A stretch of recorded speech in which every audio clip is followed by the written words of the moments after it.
Well, good afternoon. My name is John Whetsel, Sheriff of Oklahoma County. I have here with me today also members of our Investigations Division. This past Thursday on March 31st at approximately 7:30 a.m. a person living in the area near Northeast 32nd and Westminster in the Nakoma Park area discovered a woman's body in a ditch alongside the road. Investigators believe she may have been placed at that location in the ditch by around 2 a.m. on early Thursday morning. So far, we have not been able to identify this lady. Today, we are asking our citizens to help us identify this woman shown in the sketch beside me. This sketch, by the way, was created by Ryan Williams of the Hugh Fine Art Gallery in Nichols Hills. We believe the woman to be in her late teens to early 20s. She is about 4 foot 9 inches tall and weighs about 100 pounds. She was wearing a pink fleece pajama bottoms with blue hearts on them, and she was also wearing a pink spaghetti strap tank top. She was not wearing any shoes. Also discovered next to her was a blue with green and yellow swirl striped fleece blanket. According to the medical examiner, there are no signs of trauma on the body. She also did not have any tattoos or other identifying marks anywhere on her body. One possibility with a lack of trauma is that this woman may have overdosed on drugs, and someone after that point then brought her and dumped her at this location. We are still waiting for the toxicology reports from the medical examiner for exact cause of death. We're asking our citizens, if they recognize this woman, think they know who she is, to please call our investigators at 405-713-1017.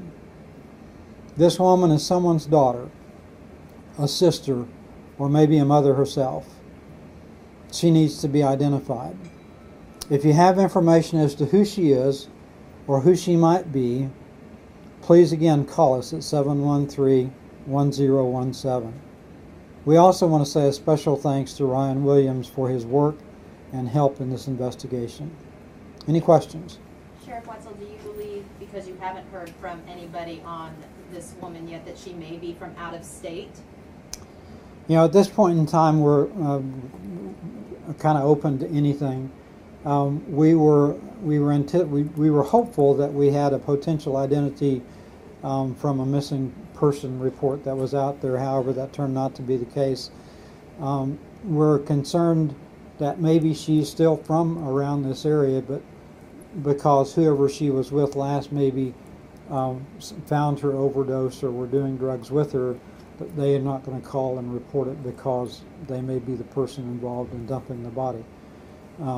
So we're just kind of concerned that, you know, and I guess if someone has a loved one who matches the description that we gave out today that they haven't heard from in a week, if they've been trying to call them and get no answer, if they would give us a call so we could work with them to see if this might be someone that they're looking for.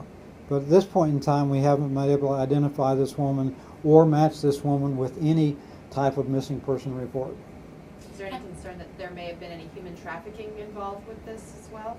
You know, that I guess is too early at this point to tell without any kind of a lead as to where she came from or who she might have been with. With the people who live in the area, did anybody say they saw anything suspicious, like a vehicle in the area, anything similar to that?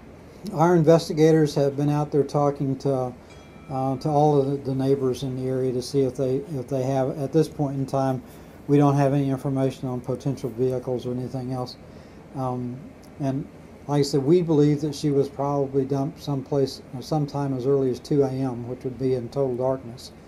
And then when light got there by 7:30, someone was able to see the body. So, is the concern here more just trying to figure out who she was and notify her family, or are you guys trying to figure out who it was that dumped her? Why are you guys looking for this information? Well, I think both concerns. One is definitely we want to find out who she is so we can notify her next of kin. They obviously need to be notified. She has a family someplace. Second of all, we want to find out why and how she got there.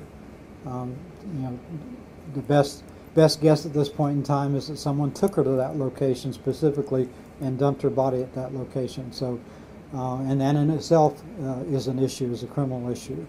So we have both of those concerns that we're working with at this point in time. Were there any other defining characteristics on this body? You state in this release there's no tattoos, no visible signs of trauma. I mean, but is there anything else? Were there any drug track marks on her arms or anything like that? I don't, at this point in time, the investigators are saying no. So we have very limited information other than this sketch. This is our best hope at this point in time, is that somebody will recognize this lady, will have known that she hasn't been seen around, and will give us a call. How is it determined that she died somewhere else and then was dumped here? Well, I think at this point in time that's a conjecture on our point until we get information from the medical examiner's office. They haven't ruled on a cause of death yet. There's a lot that they're waiting on to come back in on the toxicology reports. So there's two possibilities. One is she was there with someone at the time of her death.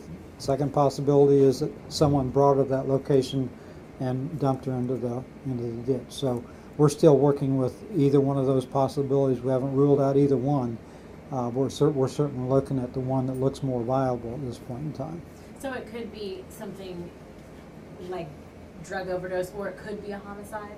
Well, at this point in time, we don't know because of absolutely no trauma. So we haven't ruled anything in, ruled anything out, and we won't be able to until the medical examiner makes that determination. It just doesn't look like she died naturally just on the side of the road. At this point in time, we will not know until the medical examiner gives us that information. The body was found barefoot, right? No shoes on her feet. Anything on her feet to state that she may have walked at all on that dead-end dirt path? She was clean.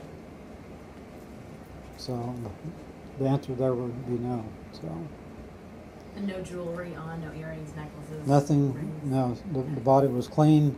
There wasn't a business nearby. So I mean, just being a clear piece of land there, everything is strange and unusual. So. If she did happen to overdose, I know y'all don't really like to delve into hypotheticals, but if she did happen to overdose and somebody dropped her off there, would that person face any criminal charges? Well, at this point in time, if someone dropped her off, we'd love to talk to that person. Most importantly is to identify who she is. There's always a possibility of the criminal charges, but our first priority right now is to find out who she is and how she died.